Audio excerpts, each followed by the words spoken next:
Assalamualaikum warahmatullahi wabarakatuh. Nama saya Muhammad Renaldi Triantama. Saya dari jurusan Pemanfaatan Sumber Daya Perikanan, Fakultas Kelautan dan Perikanan. MPM saya 2111130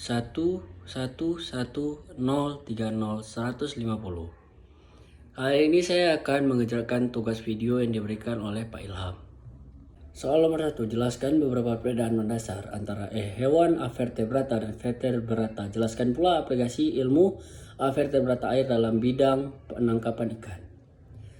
Jawabannya, vertebrata memiliki tulang punggung atau tulang belakang dan sering disebut sebagai chordata, sedangkan vertebrata tidak memiliki tulang punggung atau tulang belakang dan sering disebut sebagai invertebrata. Aplikasi ilmu avertebrata air dalam bidang penangkapan ikan. Untuk menangani hewan avertebrata yang hidup di air merupakan salah satu ilmu dasar dalam mempelajari ilmu-ilmu dalam bidang perikanan. Jadi kita dapat mengetahui dan mengenal hewan-hewan yang ada di laut, bukan hanya ikan saja, tetapi juga mengenal jenis spesies dan kelompok hewan yang tidak memiliki tulang punggung atau tulang. Nomor 2, jelaskan ciri khas morfologi Florivera, sistem pencernaan dan sistem reproduksi, serta aplikasi dalam bidang pengelolaan perairan. Contohnya pada bidang budidaya konservasi atau perikanan tangkap. Jawabannya, bentuk tubuh protista bervariasi seperti bulat, oval, dan memanjang. Bentuk yang berbeda menyebabkan simetris tubuh yang bermacam-macam, seperti simetris bilateral, simetris radar, atau tidak ada simetri tubuh. Protozoa dapat hidup bebas dan mudah ditemukan di mana-mana.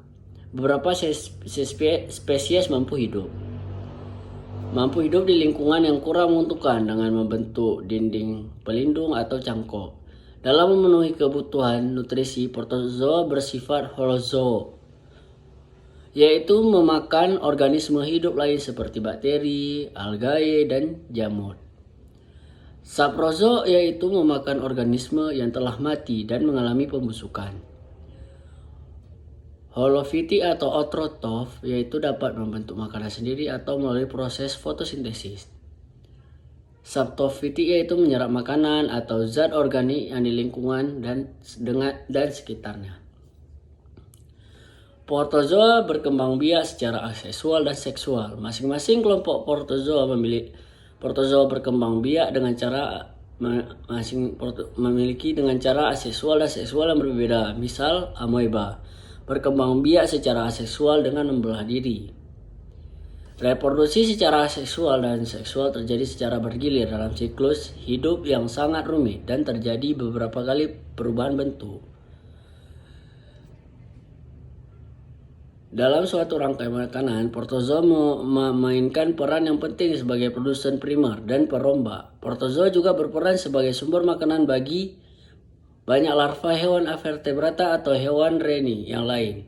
Karena ini secara tidak langsung, protozoa juga dapat sebagai sumber makanan hewan vertebrata. Selain itu, protozoa juga menimbulkan berbagai masalah, terutama yang berkaitan dengan penyakit. Beberapa penyakit baik pada manusia seperti malaria, penyakit tidur, disentri, dan beberapa penyakit yang ganas yang menyerang ternak, sayuran, sumber-sumber makanan manusia lainnya diketahui sebagai akibat protozoa. Soal nomor 3, jelaskan ciri khas morfologi Annelida, sistem pencernaannya dan sistem reproduksinya, serta aplikasinya dalam bidang pengelolaan perairan, contohnya pada bidang budidaya konservasi atau perikanan tangkap. Jawabannya, amoeba memiliki segmen di bagian luar dan dalam tubuhnya. Antara satu segmen dengan segmen lainnya terdapat sekat yang disebut septa, pembuluh darah, sistem ekskresi, dan sistem saraf. Di antara satu segmen dengan segmen lainnya saling berhubungan menembus septa. Rongga tubuh Annelida berisi cairan yang berperan dalam pergerakan Annelida dan sekaligus melibatkan kontraksi otot. Ototnya terdiri dari otot melingkar dan otot memanjang. Sistem pencernaan Annelida sudah lengkap, terdiri dari mulut, faring, efagus, usus, dan anus. Cacing ini sudah memiliki pembuluh darah sehingga memiliki sistem peredaran darah tertutup. Darahnya mengandung hemoglobin sehingga berwarna merah. Pembuluh darah yang melingkari esfagus berfungsi memompa darah ke seluruh tubuh. Sistem saraf Aneida adalah sistem saraf tangga tali. Ganglia otak terletak di depan faring pada anterior. Ekskresi dilakukan oleh organ ekskresi yang terdiri dari nefrida, nefrostom, dan nefrotrof. Neida merupakan organ ekskresi yang terdiri dari saluran. Nefron merupakan corong bersila dalam tubuh. Nefrotor merupakan pori permukaan tubuh tempat kotoran keluar. Terdapat sepasang organ ekskresi tiap segmen tubuhnya. Penting diketahui juga bahwa filum Aneida memiliki dua cara reproduksi, yaitu seksual dan aseksual. Reproduksi seksual sendiri merupakan reproduksi umum yang sama dengan spesies lainnya. Sementara reproduksi aseksual pada filum Annelida dilakukan dengan cara fragmentasi atau memutuskan sebagian tubuhnya. Nomor 4, jelaskan ciri khas morfologi porifera, sistem pencernaannya, dan sistem reproduksinya, serta aplikasi dalam bidang pengelolaan perairan. Secara umum, porifera memiliki ciri-ciri khusus antara lain. Yang pertama, tubuh memiliki banyak pori yang merupakan sistem saluran air yang menghubungkan bagian luar dan bagian dalam tubuh. Yang kedua, tidak memiliki alat gerak. Yang ketiga, sistem pernapasan berlangsung secara intraselular. Yang keempat, struktur tubuh dibagi atas 3 tipe, yaitu askon, sikon, dan ragon. Yang kelima, bersifat holozoik maupun sporozoik. Yang terakhir, berkembang biak secara seksual dan aseksual. Cara makan dengan menyaring air. Ukuran makanannya lebih kecil 5 mm. Contohnya makanannya bakteri dan nanoplankton. Makanan yang diserap sebanyak 20%, selebihnya airnya 100%. Pada tipe fase, cara makanannya dengan menangkap mangsa dan makanan masuk melalui ostium dan diedarkan ke amoebosti ke seluruh tubuhnya, dan air masuk keluar lagi melalui osculum. Hewan porifera dapat berkembang biak secara seksual maupun aseksual.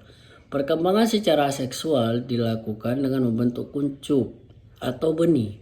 Kuncup itu setelah mengalami pertumbuhan ada yang meletak pada induk sehingga membentuk koloni atau rumpun, tetapi ada yang memisahkan diri dengan tubuh induknya. Adapun perkembangbiakan secara seksual pada hewan porifera belum ditunjang oleh alat reproduksi atau kelamin khusus, baik ovum maupun spermatozoidnya berkembang dari amoebosit. Berkembang pada amoebosit khusus yang disebut archekosit setelah terjadi perkawinan. Maka zigot akan mengadakan proses pembelahan berulang kali, membentuk larva berambut getar yang disebut Amphibral rusta atau Parecimula. Peranan porifera adalah salah satu komponen utama dari komunitas akuatik, terutama di perairan dangkal. Mereka hidup bersaing dengan metazoa sesil dalam hal memperoleh makanan dan khususnya ruang hidup. Spons ternyata juga dapat menjadi habitat bagi cyanobacteria. Sebaliknya, cyanobacteria akan mensuplai oksigen dan nutrien kepada spons. Beberapa spesies artefrata, terutama yang berukuran kecil, ada yang hidup dalam saluran spons. Demikian tugas Bapak, saya akhiri. Assalamualaikum warahmatullahi wabarakatuh.